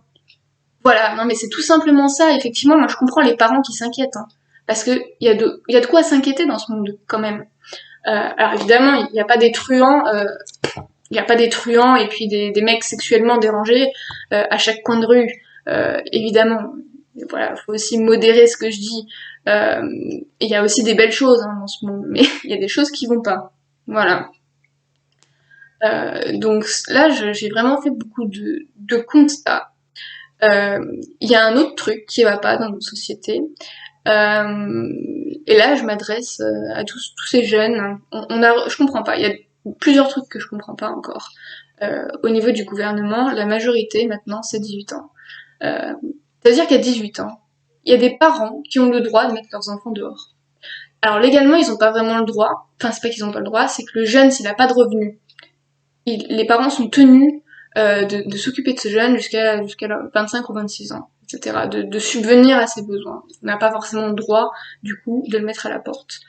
Euh, mais je trouve que la protection de l'enfance, déjà, fait pas son travail, même avant, mais du coup, fait encore moins a encore moins les moyens de faire son travail depuis que la majorité a été élevée à 18 ans. Il y a beaucoup de jeunes 18 ans, beaucoup plus qu'on ne croit, hein, de jeunes, dès qu'ils ont 18 ans, ils sont foutus à la porte, ils sont à la dérive. C'est des jeunes qu'on retrouve dans la rue, souvent. C'est des jeunes qu'on retrouve dans des squats, c'est des jeunes qui se font aider par des missions locales, des associations qui font ce qu'ils peuvent pour s'en sortir, mais ils peuvent pas parce que les parents les ont totalement délaissés. C'est pas la faute des jeunes, c'est pas forcément la faute des parents, des fois on sait pas les conflits qui ont pu se passer dans les familles. Mais je crois que la majorité devrait être remise à 21 ans. Pourquoi? Parce qu'il y a un constat aussi de base qui est là, c'est qu'à 21 ans, un garçon est à peu près mature. Je suis désolée pour le cliché hyper sexiste que je viens de mettre en avant, mais un garçon de 18 ans, pour moi, il est pas majeur. Voilà, je suis désolée, pour moi, il est pas majeur. Un garçon de 18 ans n'est pas forcément majeur et vacciné. Il y a des garçons de 18 ans très sérieux. Il y a des filles de 18 ans très sérieuses. C'est valable dans les deux sens. Mais à 18 ans, on n'a pas assez de plomb dans la tête pour être considéré comme étant majeur. Moi, ça, c'est un truc que je comprends pas. La majorité à 18 ans, je ne comprends pas. Et donc, je voulais parler de la sécurité routière. En fait, qu'est-ce qu'on fait maintenant? Je crois que le premier truc qu'on peut faire, c'est... Alors, il y a l'ASSR, ça c'est bien, on sensibilise les jeunes assez tôt, dès le collège, on leur fait passer un peu des diplômes, il faut les ASSR 1, ASSR 2 et je sais plus quoi pour pouvoir passer son permis. Plus tard, on propose aux jeunes, dès 16 ans, ils ont le droit de conduire un scooter. Moi, c'est un truc que je comprends pas. Je suis désolée, je comprends pas. Le jeune, il a 16 ans. Le scooter, c'est bien, s'il va en apprentissage, etc. Bon, ok, je comprends et je comprends pas. Parce qu'en fait, à 16 ans, voilà, c'est pareil, c'est vraiment un truc à débat, ça. Parce qu'à 16 ans, t'as des jeunes qui vont être hyper sérieux, hyper précautionneux. Et puis t'as des jeunes qui vont avoir je sais plus comment ça s'appelle, B quelque chose, leur truc scooter, quoi, leur permis scooter, et qui en fait ont rien dans la tête, et qui vont faire n'importe quoi sur les routes, qui vont premièrement se mettre en danger, qui vont deuxièmement mettre en danger les autres. Euh, et là aussi, c'est pas qu'il y a pas assez de prévention, c'est juste que moi je suis désolée, de ce point de vue-là, c'est peut-être un peu sévère, ce que je dis, c'est peut-être un peu dictatorial, mais je pense que la majorité devrait être reculée à 21 ans et que l'âge légal pour commencer à passer son permis, à avoir droit à avoir un scooter, je veux dire, il ne devrait pas y avoir de dérogation, ça devrait être 18 ou 19 ans. Si on recule la majorité à 21 ans, comme ça se faisait à l'époque, et ben voilà, on aurait moins d'accidentés sur les routes. Il y a aussi quelque chose qui doit rentrer en compte, c'est de toute façon, quand on apprend, on se plante, clairement. Quand on a son permis, c'est pas parce qu'on a eu son permis qu'on a tout appris et qu'on a les réflexes. Les réflexes, ils s'apprennent avec le temps, au fil de la conduite, etc. Donc il y a beaucoup d'accidentalité de la route chez les jeunes. Je crois qu'aujourd'hui, on a les moyens techniques, financiers, je pense pas, mais on a les moyens techniques, en tout cas, de faire une prévention virtuelle. Quand je parle de virtuel, c'est de simulateurs. Les simulateurs, ils existent, ils sont réservés aux sportifs de haut niveau, ils sont réservés aux pilotes de haut niveau, ils sont réservés aux futuroscopes et à tout ce qui est amusement et foutage de gueule. Je suis désolée pour ces mots-là. Je pense que si on obligeait les jeunes, ne serait-ce qu'une fois, à participer à une simulation d'une conduite en état, par exemple, d'ébriété, sous emprise de cannabis, par exemple, et leur montrer dans cette simulation les conséquences que ça peut avoir vraiment, c'est-à-dire leur montrer l'accident, une simulation, sur un simulateur, justement, avec des secousses, etc., pour qu'ils vivent l'expérience, pour qu'ils en ressortent un peu traumatisés. Je sais qu'il y aurait des gens qui seraient contre, mais en même temps, il y aurait des gens qui diraient oui, non, mais ça va leur faire peur. En même temps, ils ont accès à tellement d'horreurs depuis des années sur Internet, sur YouTube. Ils ont tellement accès. Il y a plus rien qui les effraie, hein, de toute façon, les jeunes aujourd'hui. Donc je crois que ça devrait être obligatoire de faire une simulation d'une conduite qui potentiellement pourrait se passer mal pour les sensibiliser à la route, au danger de la route. Voilà, je pense qu'on réduirait les accidents chez les jeunes de moitié. S'il y avait ces simulations obligatoires, on réduirait les accidents de moitié parce qu'il y aurait une prise de conscience. Il y a des jeunes qui ont le permis, qui ont rien dans la tête. Il y a des jeunes qui viennent d'avoir le permis, qui ont du plomb dans la tête et qui malheureusement n'ont pas l'expérience et vont se planter parfois à cause d'erreurs d'un autre conducteur. Enfin voilà, la prévention routière, c'est bien dans les écoles, c'est bien sur le papier, c'est bien dans les interventions policières, c'est bien, mais c'est pas suffisant. C'est pas suffisant, c'est pas ce qu'il faut faire. c'est pas seulement ça qu'il faut faire. Il faut faire d'autres choses à côté parce que le monde évolue, pardon. Les nouvelles technologies nous permettent maintenant de sensibiliser au mieux. On se sert des nouvelles technologies en bien comme en mal et il faudrait s'en servir aussi pour sensibiliser les jeunes. C'est ce que je dis depuis quasiment 1 heure. Sensibiliser les jeunes à l'écologie, sensibiliser les jeunes aux questions du cyberharcèlement informatique, sensibiliser les jeunes à tous les dangers, tous les nouveaux dangers. Parce qu'en soi, c'est un peu des nouveaux dangers pour certains. Le cyberharcèlement, c'est un danger qui est un peu nouveau, enfin qui est pas tout à fait nouveau, mais c'est un truc qui n'existait pas il y a 50 ans, quoi. Ça s'appelait juste harcèlement. Maintenant, c'est du cyberharcèlement, donc ça peut aller beaucoup plus loin. Ça peut ruiner la vie de quelqu'un, et ça peut aller jusqu'à la mort, jusqu'au suicide, à des parents qui perdent leurs enfants, à des amis qui perdent leurs amis. Voilà, moi je vois ça comme une grosse horreur, quoi, clairement. Euh, donc, je reviens à la prévention, enfin à la sécurité routière. Moi, ce que j'évoque, c'est la majorité à 21 ans. Je suis pas pour le fait qu'on fasse marche arrière sur tout. Hein. Par exemple, le service militaire, je suis pas pour. Parce que je pense que ça forme plus de crétins que de jeunes matures et responsables. J'ai rien contre l'armée, j'ai rien contre l'État, etc. Mais je pense que le service militaire, voilà. Bon, bref, je suis pas pour, en tout cas. Même si ça en recadrerait certains, c'est vrai que quand on voit certains jeunes aujourd'hui, on se demande qu'est-ce qui pourrait bien les recadrer, mis à part le service militaire, j'avoue. J'avoue, des fois, il y en a, on se dit, c'est soit le service militaire, soit la prison, quoi. Donc, voilà. C'est vrai que des fois, on se pose un peu la question, mais je suis pas pour quand même. Je pense juste qu'il faudrait retarder la majorité à 21 ans pour la protection des enfants, déjà. Pour éviter des situations complexes, pour la protection d'un point de vue général, parce que 21 ans, je pense que c'est l'âge où on commence à être mature, qu'on soit fille ou garçon finalement. Parce que quand on a 18 ans, on peut faire preuve de maturité. Faire preuve de maturité, ça veut pas dire qu'on est mature. Ça veut dire qu'au volant, on peut faire preuve de maturité. Sur des tâches complexes, on peut faire preuve de maturité. Le problème, c'est qu'à 18-19 ans, chasser le naturel au galop, quoi. Voilà, ça revient, on n'est pas suffisamment mature à 18 ou 19 ans. Moi, j'en suis persuadée qu'on n'est pas suffisamment mature. Euh, voilà, je pense que d'un point de vue général, c'est ça qu'on doit changer vraiment en termes de loi. La majorité à 21 ans, c'est très bien. Parce que il y a des parents qui virent leurs enfants de chez eux à 18 ans, parce que les jeunes ont 18 ans, quoi. Et en plus, normalement, dans les textes de loi, c'est pas possible, sauf que la loi est appliquée 1 fois sur 3.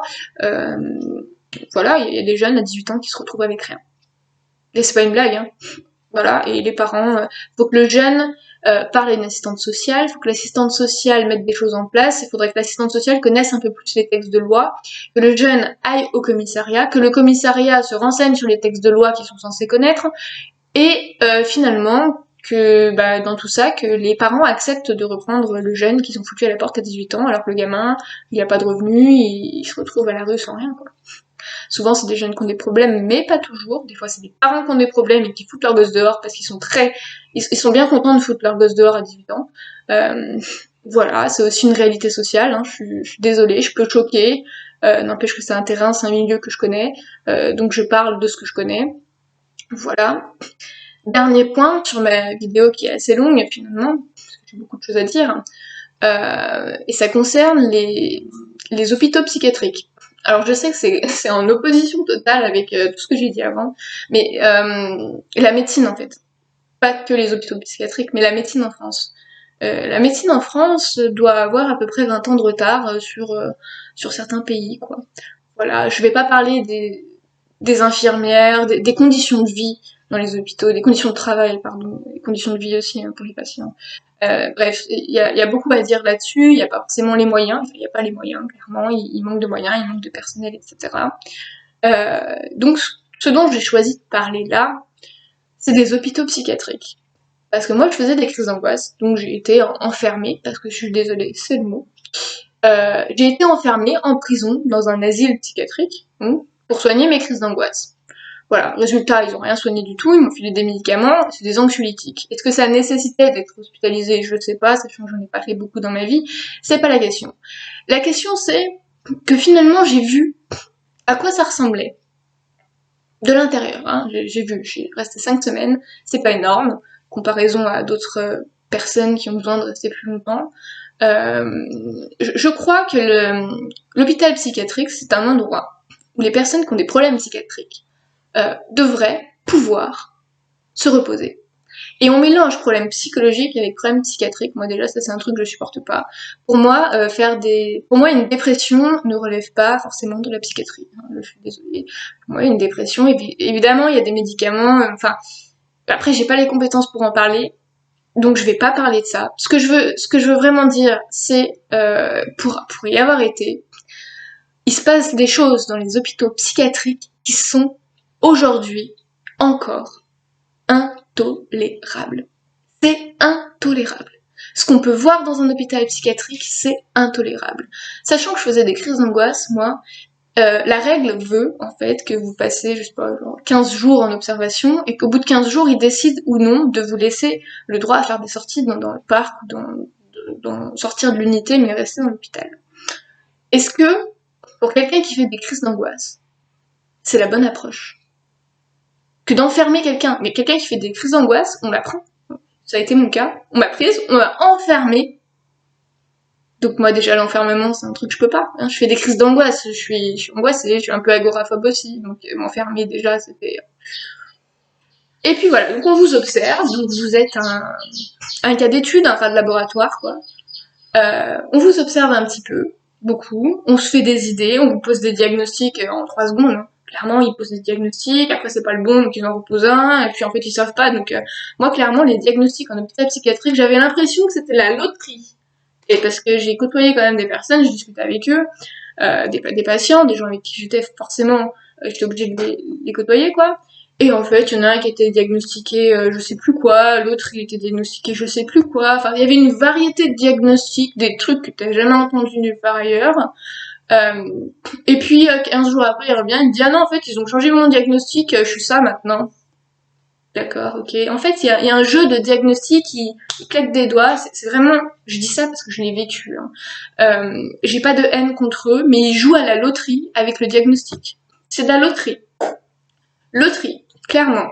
Loterie, pile ou face, peut-être qu'on a juste, peut-être qu'on a faux, et je pense, c'est très méchant ce que je veux dire, mais que la plupart des psychiatres dans les hôpitaux psychiatriques sont au moins aussi barrés que les patients. Parce que moi j'ai eu affaire donc à ces fameux entretiens où en fait il y a 3 infirmiers et un psychiatre. Déjà tu sais pas pourquoi il y a 3 infirmiers, t'as l'impression d'être the suspect number one, la personne qui a tué, qui a assassiné 50 millions de gens, t'es là, t'as 3 infirmiers, t'as 4 personnes pour toi, t'as envie de leur dire mais c'est bon, moi je suis calme en plus, je suis pas quelqu'un de... Voilà, bref, c'est par sécurité j'imagine. Ouais, c'est hyper rassurant quand même, hein. Disons qu'ils font pas la distinction entre les cas. Et donc on vous traite comme un meurtrier, comme un fou, hein, clairement on vous traite comme un fou, on vous traite jamais comme un patient. Moi, c'est ça que je dénonce aujourd'hui dans les hôpitaux psychiatriques, c'est que jamais vous êtes traité comme un patient. Vous êtes traité comme un fou. Vous êtes traité comme quelqu'un qui est potentiellement dangereux, même si c'est pas le cas. Comme quelqu'un qu'on connaît pas, c'est-à-dire un nouveau patient qui vient d'arriver, donc on le connaît pas, donc on sait pas de quoi il est capable, donc on le met sous surveillance. Donc il y a vraiment une très grosse pression, oppression. Euh, et donc il y a aussi cette observation, cette surveillance H24 très perverse qui fait qu'ils analysent le moindre mot que vous allez dire. Moi, par exemple, euh, j'ai refusé de leur parler. Voilà. J'ai refusé de leur parler. Donc, refus de coopération, ils ont déduit que c'était de la paranoïa. En fait, j'ai refusé de leur parler parce que je ne voulais pas parler devant 4 personnes que je ne connaissais pas, de choses qui m'étaient privées, forcément, et je ne jugeais pas comment dire, nécessaire ces 4 personnes pour aborder un sujet qui m'était personnel. C'était juste du respect envers moi-même, de me dire de toute façon je vais pas raconter ma vie à ces 4 personnes-là. Et j'ai pas envie de raconter ma vie, donc je ne parlerai pas. Donc je ne coopérerai pas. Voilà, tout simplement. Je fais des crises d'angoisse, et ben s'ils sont pas là pour m'aider, je vais m'aider toute seule, hein, parce que visiblement ils étaient pas là pour m'aider du tout. Et donc du coup, ils ont déduit tout et n'importe quoi. C'est pour ça qu'ils posent des diagnostics comme ça, en fait, n'importe quoi. Et donc, euh, c'est scandaleux. C'est scandaleux parce que à partir de là, ils posent des diagnostics qui n'ont pas de sens la plupart du temps. Clairement, moi, c'est ce que j'ai vu. C'est franchement, il y avait 2-3 personnes dans le service, des patients qui avaient vraiment besoin d'être hospitalisés. J'ai discuté avec eux, c'est vrai qu'ils avaient des problèmes psychologiques et psychiatriques importants, je reconnais. Euh, mais il y a aussi des gens, je pense que 30% des gens dans les hôpitaux psychiatriques n'ont rien à y faire. Hein. Et je pense que 30% des gens qui sont dehors devraient être des fois un peu plus. Voilà, je crois qu'il y a une tendance. Hein. Bref, je vais pas rentrer dans les détails, mais je pense que les personnes qu'on hospitalise en hôpital psychiatrique sont pas toujours les bonnes. Hein. Mais bon, c'est juste mon point de vue. Ceci étant dit, on pose des diagnostics comme ça. Et j'ai discuté avec un infirmier psychiatrique d'ailleurs il y a pas longtemps. Le gars a 60 ans, il a fini sa carrière et tout, et puis on a bien discuté effectivement. Mon oncle aussi, mon grand-oncle a été infirmier psychiatrique, il est à la retraite. Et moi j'ai discuté avec cet homme, pas mon oncle, hein, cet homme que j'ai croisé aux urgences une fois en accompagnant un ami qui allait pour un test. Bref, je vais pas rentrer dans les détails. Et donc je discute avec lui et tout, parce que je sentais il avait la fibre infirmière. Je sentais que c'était un infirmier, bref. Donc je sais pas pourquoi, je me rapproche de lui, on discute et tout. Et il m'a avoué euh, avoir quitté ses responsabilités à l'époque, parce que justement, les services psychiatriques étaient en train de changer. Ils étaient plus favorables aux malades, ils écoutaient plus les malades, ils ne soulageaient plus les malades avec les médicaments de l'époque qui étaient à ses yeux adéquats, d'après ses mots, d'après ses dires. Il ne soulageait plus la souffrance, et lui, il en avait marre, en fait, en tant qu'infirmier psychiatrique, de voir des gens souffrir et de voir qu'on ne les soulageait pas. Effectivement, c'est aussi le sentiment que j'ai eu, parce que moi, quand je suis allée pour des crises d'angoisse, et je suis pas la seule à le dire, il y a beaucoup de témoignages de personnes qui malheureusement font des crises d'angoisse, qui malheureusement sont hospitalisées en service psychiatrique, et qui en ressortent traumatisées, parce que c'est un traumatisme. Être hospitalisé en psychiatrie est un traumatisme. Donc déjà, admettons que le patient, on va prendre un patient qui n'est pas moi, quelqu'un qui a des problèmes psychiatriques, vraiment, hein, quelqu'un qui a vraiment des problèmes psychiatriques, je sais pas, qui ferait des tentatives de suicide, qui aurait une très grosse dépression, etc. Bon. Donc c'est quelqu'un qui est déjà traumatisé à la base, on est d'accord. L'enfermer dans un asile psychiatrique, avec d'autres personnes qui sont aussi traumatisées que lui, voire même plus.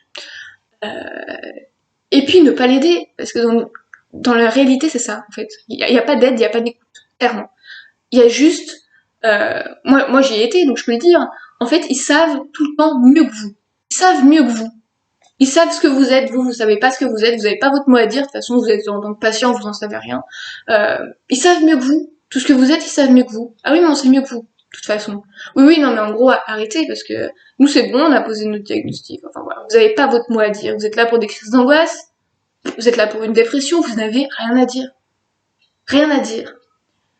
Donc je vais m'arrêter pour ce point de vue-là, qui relève juste de mon expérience personnelle, mais ce que j'ai vu aussi, ce que j'ai constaté, et attention, je vais parler avec des mots très forts. Pour moi, les hôpitaux psychiatriques aujourd'hui, c'est le nazisme des temps modernes. Pourquoi? Parce que on donne des médicaments comme ça à des gens en ayant posé des diagnostics que l'on change régulièrement, c'est-à-dire non seulement on n'est pas sûr du diagnostic, en plus on le modifie. On teste des nouveaux traitements comme ça, comme on a l'impression d'être des rats de laboratoire, hein, clairement. Oh ben on va tester ça sur vous, peut-être que ça va marcher. Ok, ok. Donc la plupart de ces médicaments, en plus, sont des neuroleptiques. Des neuroleptiques pour les pensées noires ou les pensées suicidaires. Enfin, moi, j'avais ni pensée noire ni pensée suicidaire. Ils m'ont mis sous neuroleptiques quand même. Hein. Et en fait, c'est des médicaments qui, moi, j'ai bien senti quand j'avais ce médicament, clairement. Je l'ai pas pris longtemps. Hein, et j'ai bien senti que en fait, je me voyais plonger. Je me voyais plonger. Ce médicament me faisait plonger. Comment un médicament qui est censé vous aider peut vous faire plonger? Ça veut dire que le médicament n'était pas adapté à moi. Parce que il m'avait posé un mauvais diagnostic. Donc, c'est l'assassinat des temps modernes, le lobbying aussi des laboratoires pharmaceutiques, où on propose de plus en plus de produits comme ça, de médicaments sur le marché, des neuroleptiques, des antipsychotiques, je ne connais pas assez, mais des antidépresseurs, des anxiolytiques, enfin voilà quoi. Voilà, clairement, c'est impressionnant. Moi, ça m'a impressionné parce que on traite des patients. On prend pas le temps de savoir ce qu'ils ont, mais on les traite avec des médicaments. C'est comme si j'allais chez le médecin demain, et puis je lui dis bon voilà, j'ai un peu mal à la gorge, j'ai un peu mal au ventre, et puis j'ai un peu mal à la tête. Le médecin il va dire ah bon, alors ça peut être une gastro, ça peut être un rhume, et puis ça peut être ça aussi. On va commencer par tester ce premier médicament, puis on va vous observer, puis si ça marche pas, on testera le deuxième. Et puis si le deuxième est trop fort, on testera le troisième. Sinon après, c'est vrai que on n'a plus grand chose à vous proposer, donc ça on peut pas vous le dire. Donc du coup, on va s'arrêter sur un des trois diagnostics. Hein. Voilà, ça c'est ce qu'ils disent pas en hôpital psychiatrique, mais ça se passe exactement comme ça. C'est comme si vous alliez chez votre médecin généraliste. Le médecin, il en sait rien. C'est ça qui est ahurissant. Le psychiatre, il a fait des études pour être psychiatre quand même. Chez un médecin, on voit pas ça. Mais c'est un exemple. Le médecin, imaginez, il en sait rien. Il sait pas. Il sait pas. Alors il se dit bon, on va tester ça. C'est jackpot, c'est waouh. Voilà, donc ça déjà c'est scandaleux. L'approche est scandaleuse. Le fait d'interdire quelqu'un de sortir, quelqu'un qui fait des crises d'angoisse, le fait de lui interdire de sortir, c'est scandaleux. C'est vraiment deux choses scandaleuses. Euh, Après, on rentre dans les lobbies de pharmaceutiques, etc. Les nouveaux pactes, les nouveaux accords là qui sont signés avec les entreprises pharmaceutiques, pardon, les nouveaux médicaments les neuroleptiques qui rendent les gens plus légumes que ce qu'ils sont déjà à la base. C'est un peu scandaleux aussi parce que moi, je vous garantis que j'ai vu des patients, je savais pas forcément ce qu'ils avaient, donc je peux pas forcément juger ni critiquer non plus. Je sais juste qu'il y a des patients qui sont enfermés depuis 5, 6 ans, 10 ans, 20 ans, il y a des gens, il y a des patients, des êtres humains qui ne sortiront jamais de l'asile psychiatrique. Pourquoi? On ne sait pas ce qu'ils ont eu à la base, hein. Ça nous regarde pas, on n'a pas accès au dossier. Mais je pense, et je suis convaincue, même pour y avoir été à l'asile psychiatrique, que l'asile psychiatrique ne les aide pas à sortir, hein, de toute façon. Euh, Pourtant, le paradoxe, c'est qu'il faudrait faire sortir les gens plus vite pour avoir des lits plus rapidement. Mais dans les faits, il y a des patients comme ça qui gardent, voilà, qui veulent pas faire sortir parce qu'ils jugent que c'est pas le bon moment, parce que si. Et ce qui est très pervers et paradoxal à la fois, c'est que moi j'ai ressenti une forme de compassion. Il y a quand même de la compassion à l'hôpital psychiatrique, une forme de bienveillance. Il y a quand même de la bienveillance, mais mais c'est une bienveillance qui est euh, comment comment comment je pourrais dire ça. C'est une bienveillance qui n'est pas adaptée à la personne. C'est bien d'être bienveillant, effectivement, c'est le cœur du métier. De toute façon, t'es pas dans le médical si t'as pas de bienveillance en toi, techniquement. Enfin, mais c'est une bienveillance qui n'était pas adaptée à moi parce que moi, je veux bien qu'on soit bienveillante avec moi, mais mais c'était trop, quoi. C'était une bienveillance qui sonnait faux. C'était une bienveillance qui me correspondait pas parce que moi, j'étais là, j'avais crise d'angoisse, c'est gentil d'être bienveillant avec moi, c'est gentil d'avoir la compassion pour moi, c'est gentil. N'empêche que vous m'enfermez, vous m'empêchez de sortir alors que je fais des crises d'angoisse. Et en plus, vous m'avez foutu des neuroleptiques. Quand je suis rentrée chez moi, évidemment, je les ai virés, les neuroleptiques. Et puis je me sentais mieux, j'étais moins stressée parce que le neuroleptique que j'avais avait pour conséquence, effet secondaire, d'angoisser. C'est pas des conneries, c'est vraiment des trucs, c'est tout un cercle vicieux, les médicaments et tout, ce système-là est vicieux. Mais quand je dis que les hôpitaux psychiatriques aujourd'hui, c'est le nazisme d'aujourd'hui, c'est que, je suis désolée, mais je suis restée 5 semaines. En 5 semaines, j'ai eu le temps d'entendre des récits absolument horribles, et surtout de mes propres yeux. J'ai vu quelqu'un, un proche, qui était devenu un peu un ami au bout de 5 semaines, mourir. J'ai perdu quelqu'un là-bas. J'ai perdu quelqu'un là-bas d'une surdose. J'ai un ami à moi très proche aujourd'hui, qui est sociologue, enfin bref, et qui a fait un syndrome extra-pyramidal, qui a failli mourir aussi, avec les médicaments. Le taux de mortalité dans les asiles psychiatriques est très très élevé. Et ça, personne ne le dit, ça n'intéresse pas l'État, l'État ne veut pas savoir. Hein. Surtout pas, on veut pas savoir. C'est comme dans les prisons, on veut pas savoir ce qui se passe. On n'ouvre pas la porte. Faudrait y aller en caméra cachée dans les hôpitaux psychiatriques. Hein. Clairement, faudrait y aller en caméra cachée.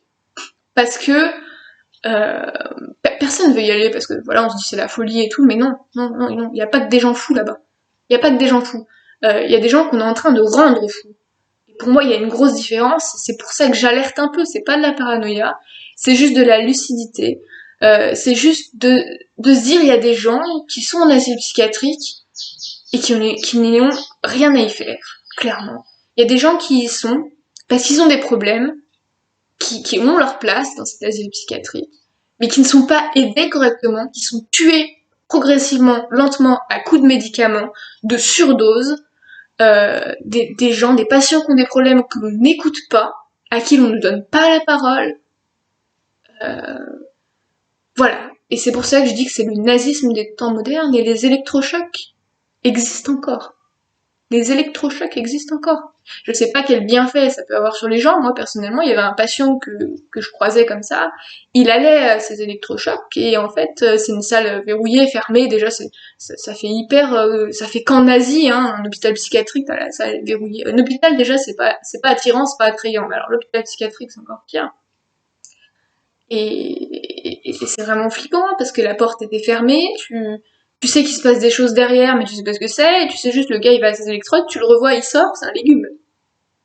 C'est un légume. Il est censé aller mieux, le mec, c'est un légume. Alors peut-être que sur le long terme, ça a des effets, etc. Ce que je reproche aux hôpitaux psychiatriques, c'est aussi que ce genre de pratiques, si toutefois elles sont positives, qu'elles soient expliquées aux patients. On n'explique rien aux patients. Il n'y a pas de dialogue avec les patients. Moi, ça, c'est un truc qui est ahurissant. Non seulement il y a des surdoses, non seulement il y a des diagnostics qui sont faits à la va-vite, non seulement il y a des pactes avec avec certains médicaments qu'on fait passer un petit peu aussi, hein, on les fait passer parce que ceux-là, de toute façon, faut les faire passer. Hein. Les médicaments test, des fois, on sait même pas trop. Ah, il y a eu des problèmes avec ce médicament, bon, on va en donner un autre. Hein, voilà, on donne des génériques, on donne des trucs. Bon, j'ai rien contre le générique. Le concept du générique me dérange pas, mais effectivement, il y a des médicaments qui devraient pas être sur le marché et qui sont sur le marché. Voilà, on fait passer des trucs dans les hôpitaux psychiatriques. Il y a énormément de dérives et l'État ne met jamais son nez là-dedans. L'État ne met pas son nez là-dedans, mais s'il regardait ne serait-ce que les chiffres de mortalité, du taux de mortalité par suicide, par overdose, euh, et ben je crois que c'est un peu les deux seuls trucs, hein, par suicide, par overdose et par mort subite, vraiment, qu'il y a dans les hôpitaux psychiatriques, c'est impressionnant, c'est de l'ordre de, je sais pas, 10 morts par an, quoi, sur un seul asile psychiatrique. C'est une dizaine de morts par an. C'est quand même honteux. C'est honteux. Parce que quelqu'un qui y va pour des tentatives de suicide, bah je me dis, si la personne elle finit par se suicider, c'est quand même que l'asile psychiatrique a merdé quelque part. Hein, voilà, premièrement. Une personne qui y va pour une dépression, si elle ressort et puis... alors les dépressions, c'est un peu compliqué, mais généralement c'est ceux qui s'en sortent le mieux. De ce point de vue-là, point de vue hôpital psychiatrique. S'en sortent avec des neuroleptiques, bref. Non, mais j'ai pas d'exemple concret, mais en gros, il y a des gens qui meurent dans les hôpitaux psychiatriques, alors que c'est des gens qu'on pourrait aider autrement, avec d'autres moyens, avec d'autres approches. La psychiatrie, c'est bien, hein, c'est bien, c'est beau. Il y a des pathologies sur lesquelles la psychiatrie ne marche pas et ne marchera jamais. Je pense notamment à l'autisme Asperger. La psychiatrie, ça a été prouvé par des études scientifiques que ça ne marche pas. Voilà. Et ça, c'est pas moi qui le dis, c'est les études. Donc aujourd'hui, je crois que il y a vraiment, voilà, c'est un peu une colère que j'ai, c'est un peu, je sais pas, moi quand j'y étais, j'étais sidérée de tout, de pas avoir le droit de sortir. Pour moi, c'est une atteinte à la liberté. Voilà, je suis désolée, je suis pleine de principes.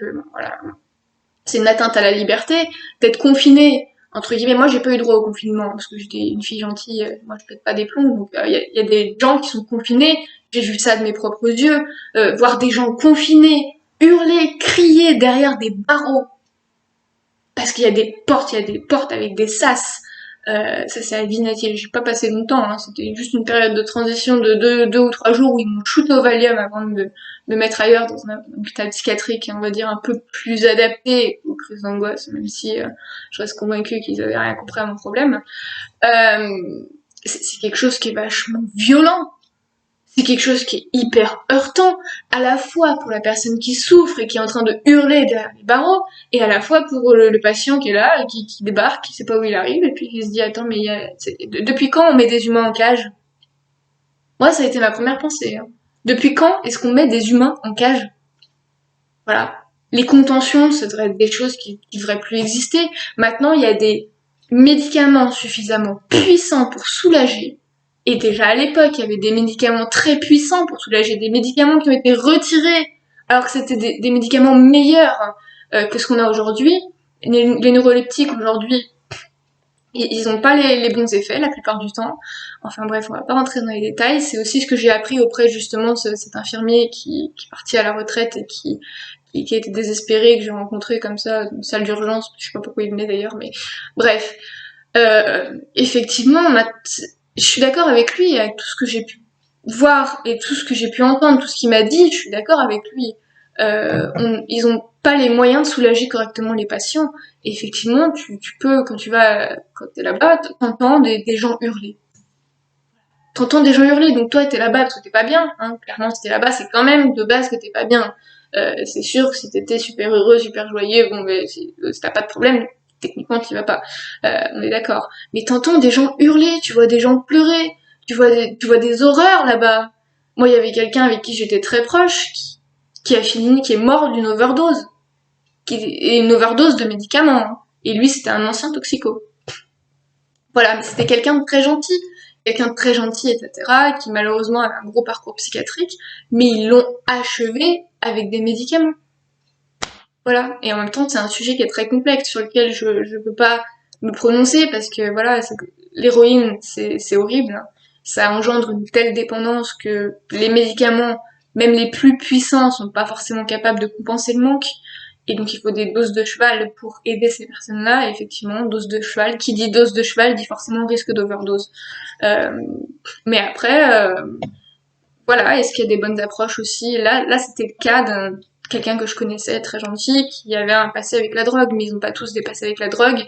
Et disons que ceux qui meurent d'overdose dans ces hôpitaux-là n'ont pas tous des passés avec la drogue, quoi. Il y a vraiment beaucoup à dire sur les hôpitaux psychiatriques en France.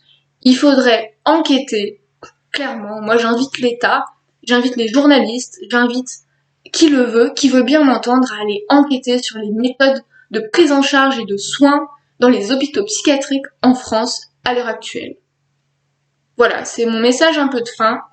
Euh, je finis là-dessus parce que je pense que c'est le plus frappant, le plus marquant, parce que je pense que c'est une vidéo de 1h25, donc du coup il y a des gens qui n'entendront pas, et c'est pas plus mal, parce que voilà, il y a des gens qui n'ont pas forcément envie d'entendre ce que je dis. Le début de ma vidéo traitait vraiment de tout ce qui était éducation pour la jeunesse, etc. C'était plus dans une volonté de faire évoluer les choses en 2020. À la fin de ma vidéo, ce que je dis, c'est que je dénonce quelque chose. Et de la même façon où je dénonce les conditions de détention parfois dans certains centres pénitentiaires, je dénonce certaines choses. Voilà, je dénonce certaines choses pour les hôpitaux psychiatriques. Voilà. Donc ma vidéo, en fait, elle est en deux parties, vraiment. Et donc voilà.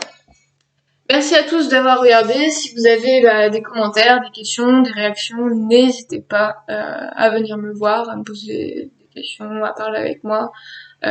Voilà, il n'y a pas de mauvaises questions, il n'y a pas de mauvaises remarques. Le tout c'est d'y mettre les formes.